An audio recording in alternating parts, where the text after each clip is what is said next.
Hey everyone, God bless you and best wishes for the celebration of the great feast of the Dormition of the Mother of God. I wish you all a wonderful feast. Our reflection today is entitled The Most Holy Virgin Mary, the Death of Secularism and Radical Feminism. But before I speak a little bit about that, I want to just give you an update of what's happening with the churches here in the state of California as we continue this struggle against tyranny here. You know that a number of our states in our country have been just egregious in their suppression of religious freedom. States like Nevada, where the governor allows casinos to be open at 50%, but not churches. No, churches can't be meeting. Even some churches, I read about a church that recently that moved into a casino and they were still shut down. So casinos can meet at 50% capacity, but if the people in the casinos are worshiping God, their churches, they can't. Welcome to Nevada. Delaware is another hideous place with regards to governmental infringement upon religious freedom. There, the governor has been very clear that churches can meet for 1 hour and one time a week. Thank you very much, Mr. Governor. But it's the worst here in California, as probably most of you know. Governor Newsom has forbidden singing, and then he has forbidden church services altogether. So none of us are allowed to be worshiping in our churches. Thank God, many churches are meeting all around the state in defiance of this tyranny.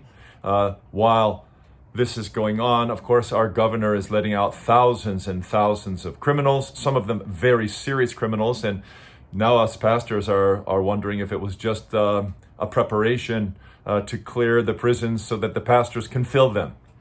In fact, in this last week or so, 3 lawsuits have been before our minds and faces. One is from a very influential church in Southern California, a Grace Community Church that is pastored by Pastor John MacArthur, who's a very well-known Protestant pastor and scholar.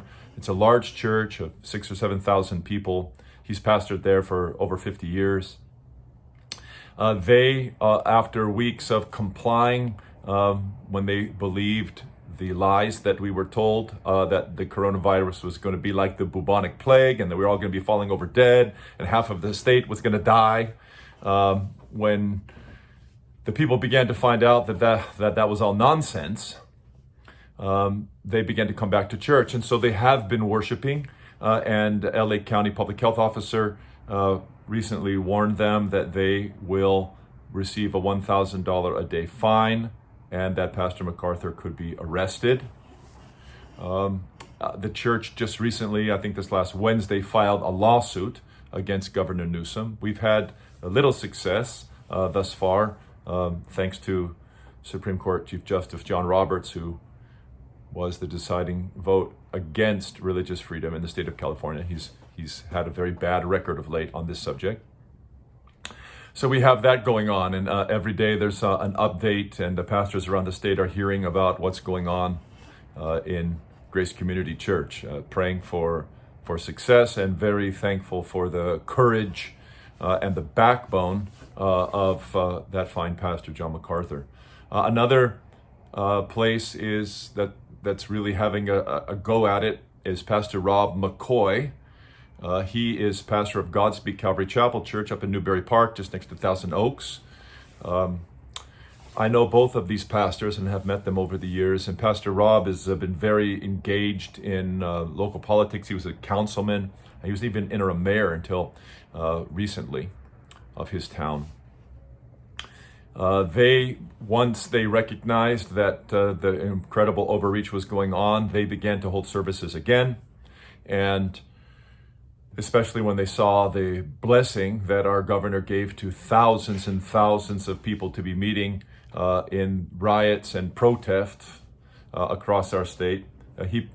Pastor McCoy began to meet again. Well, he was recently brought before the Ventura County Superior Court, where a restraining order was placed upon him by the judge upon him and the first 1,000 of his parishioners who would show up. That was last week. And this last Sunday, Pastor Mccoy and his parishioners and thousands of others from churches across the state who heard about this legal harassment, if the judge was warning him about, dead parishioners, etc. They all came and defied that order and met for worship this last Sunday. The judge is now holding Pastor Mccoy in contempt of court. And we're waiting to hear today, in fact, if he will be arrested or exactly what's going to happen. I am noting, just as a little side note, MacArthur, Mccoy, evidently the Scots are rising and offering us some leadership. My wife, who comes from a partially Scot family, will be no doubt happy about that. So that's what's happening. Interestingly, in both of these cases, I've heard from the lips of both of those pastors that in neither church do they have a single coronavirus case. Not a single case. Now, that is an interesting piece of information. If this is the bubonic plague, if this is supposed to kill half of and if it's as contagious and deadly as we are hearing from those who need it to be such, in order to justify these emergency/tyrannical forms of government that are going on. It's certainly shocking how there could be no cases in 2 megachurches. I find that extremely shocking. I also have a large church. We've had 3 cases. And in 2 of those cases, they were around many of our other parishioners and no one got it. No one. And this is months. This is after months and months. There's a 3rd case, Pastor Che An of Harvest Church in Pasadena, my hometown. This is also a large church, and they also have taken legal action. So we're praying for some sanity to return to our courts, some sense, some measure of constitutional justice. Of course, most of the cases are asking for just equality. Just treat us without obvious prejudice and bias. Treat us like you would treat the casinos, or treat us like you would treat the big box stores like Best Buy that's open at 50% capacity. That's the obvious win, you would think, in a lawsuit, since the bias against churches is so obvious. But of course, that's not good enough. We have special protections as religious believers in the United States Constitution that the big box stores do not have. So forgive me, but equality is too little. We need special protection that the First Amendment gives us to practice freely our religion. The free exercise of religion is the first, not the 10th, the First Amendment to the United States Constitution. So this is what we want. The worship of God is not something granted to us by the state. The freedom to worship God is inherent in human creation. It's given by God himself. No man, no matter who he is, can stop it. No one. It's a command of God. So that's just a little update. Please don't forget us. Please don't forget us as arbitrariness continues to reign out here. We still have yet to receive any clarity from our governor about what exactly was the number. Since we're at about double the deaths of our bad flu year, the year before, why was it that when we had 70,000 deaths, there was no government involvement whatsoever, but we have 140,000 deaths now, and the economy is destroyed, churches are banned, and all sorts of tyrannical police state actions are being taken. So what exactly was it? Was it 70,001 that caused the light to switch on? Was it 100,000? Was it 120,000? Exactly what is that number? Of course, conveniently, it hasn't been told us. Because as soon as you commit yourself to a rationale for declaring an emergency state, then you can be held accountable to ending it when that emergency order is done. So what exactly is that number? I would like to know. I've been asking that question for a long time and hoping that we could have it answered so this can be over. Okay, please pray for us. Please pray for us out here. My reflection on the Virgin on the eve now of her great feast, of her falling asleep in her Son, and of her glorious ascension into heaven, her assumption and deification. On the eve of this great feast, August 15th, the Kimesis, the Dormition, I want to just pose this thought that love and devotion to the Most Holy Virgin is an incredible protection against the most aggressively anti-Christian forces of our time. In fact, devotion to the Mother of God will protect you from the secular spirit and also from one of its most grotesque expressions, which is radical feminism. Both of these are crumbled into dust by devotion to the most pure Mother of God. And you may say, well, how is that the case? Before I tell you how that is the case, let me just share this with you. In our catechism here at St. Andrew, we include as one of the lectures, a lecture on the Church and the saints.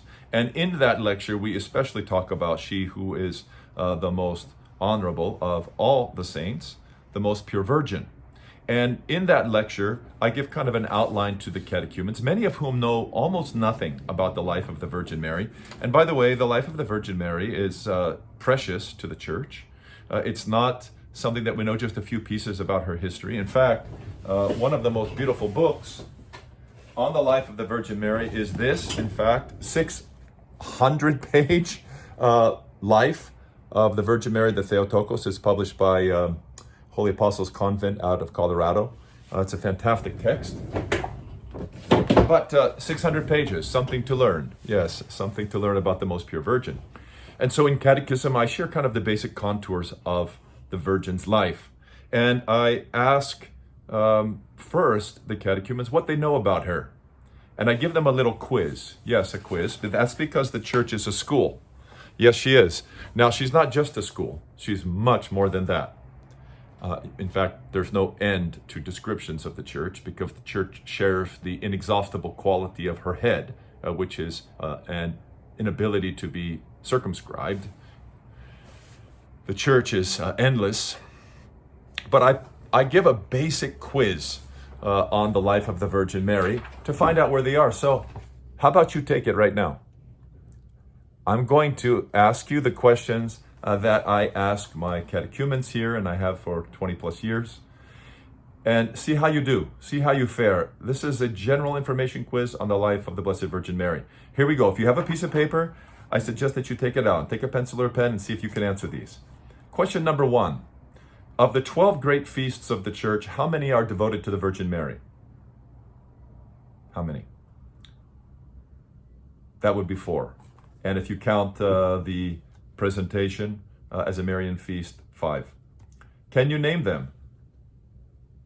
Her nativity, her entrance into the temple, the Annunciation, and the Dormition. And of course, if we're going to take that feast on February 2nd, the Ipapandi, the presentation of the Lord, the entrance of the Lord into the temple, then you have 4.5 or 5. Number 3, who painted the first icon of the Virgin Mary? That would be St. Luke, the evangelist and philosopher and doctor and artist. Number 4, the day of the year on which we celebrate Mary's birth, her birthday, the second most important birthday in the universe, September 8th. What feast do we celebrate 80 days after this? Her churching, technically, her being brought to the temple, her entrance into the temple on the November the 21st, according to the Levitical 80 days rule. Number 6, what is the name of the most famous hymn composed in honor of the Virgin Mary? It's the Akathist hymn. When is this hymn appointed to be sung in many of our churches?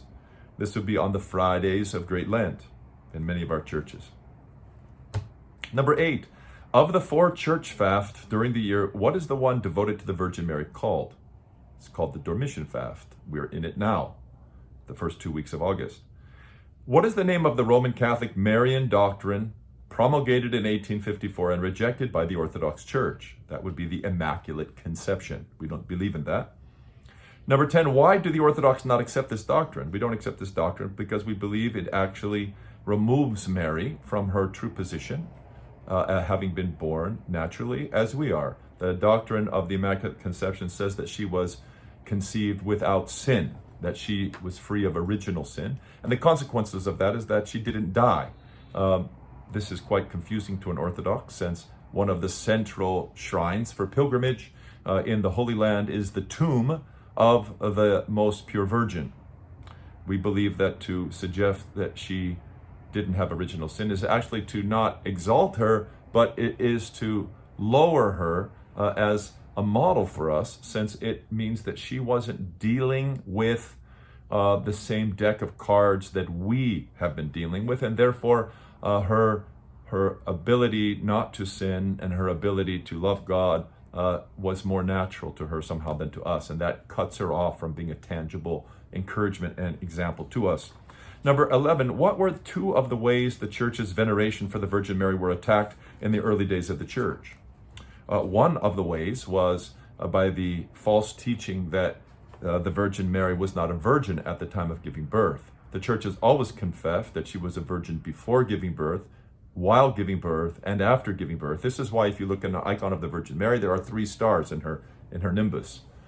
3 stars here on the top of her icon that show that she was a virgin before, during, and after giving birth. Also, another heresy was the heresy of Nestorianism that implied that the Virgin was something like, didn't really offer her true humanity to Christ. She was more like a pipe, like a tube. Both of those were an attack on her. How was the Virgin Mary's birth miraculous? It was miraculous, in fact, because her parents, Saints Joachim and Anna, were past the age of conceiving, and God enabled them to conceive through natural lovemaking, passionless, holy lovemaking, but natural. They enabled, past the time of their ability to be fertile, God enabled her conception. Number 13, what is the name of the service appointed to be sung in church during the August Marian fast? That would be the Parochlysis service to the Mother of God. What happened to the Virgin Mary when she was 3? Her parents presented her into the temple where she began to live. Number 15, true or false, Joseph fell in love with the Virgin Mary and wanted her to be his wife until the Archangel Gabriel came to him. That is false. He was a widower. He was an older man. He, in fact, was terrified at the idea of being her guardian. He did it for God's sake, in order to protect her. Number 16, what are the names of the Virgin Mary's parents? That would be Saints Joachim and Anna. True or false, the Virgin Mary experienced no pain when she gave birth to Jesus? That is true.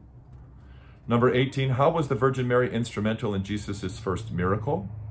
If you have watched the video that I did just a few days ago on how the Virgin Mary saves us and the power of her intercessions, you'll remember that she convinced the Lord to change water into wine at the wedding feast of Cana in Galilee, even when he didn't want to. Number 19, what is the Greek title we often use in the liturgy for the Virgin? That would be Theotokos. That was a formal theological title given to her at the Third Ecumenical Council, which is why Orthodox Christians of all different languages preserve it and use it as a personal name for her. Theotokos, the one who bears God, the bearer of God. Number 20, at what council was the propriety of this title established? That would be the Third Ecumenical Council in Ephesus. 21, which church father first condemned the heresy that Mary was not perpetually a virgin? That would be St. Jerome. 22, how is the Virgin Mary prophesied in the Old Testament? She is found under many, many images. She is the mountain from which the stone was hewn. She is the bowl that holds the manna. She is the burning bush. She is the censer. There are so many. In fact, many priests, including myself, have vestments, blue vestments that have, or hanging altar vestments that have embroidered into them all sorts of Old Testament images for the Virgin.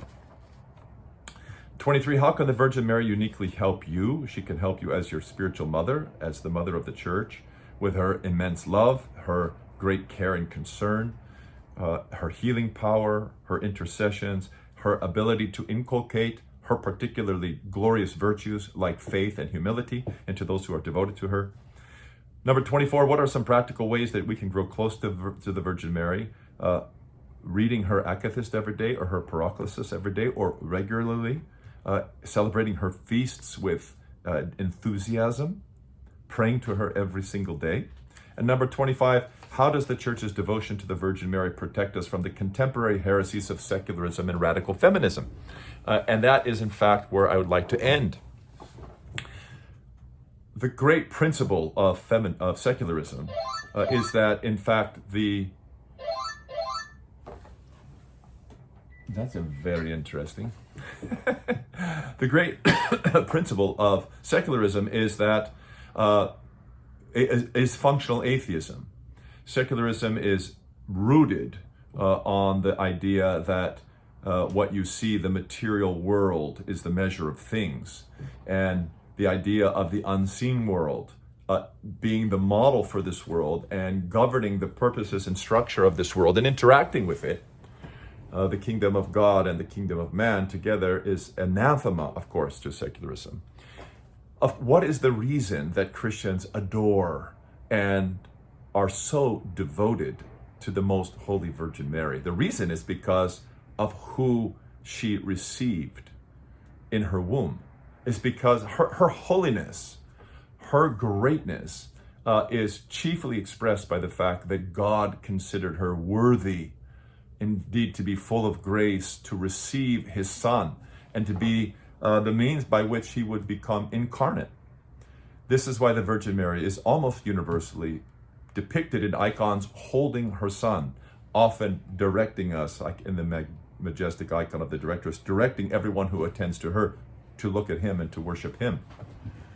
So the Virgin Mary's greatness, the reason that she is the most hymned and most adorned woman in the history of the human race, the reason she is so deeply respected and has been a model for men and women forever, is because she is the mother of the co-eternal Son of God, who in the fullness of times was incarnate in her womb and from her to save the human race.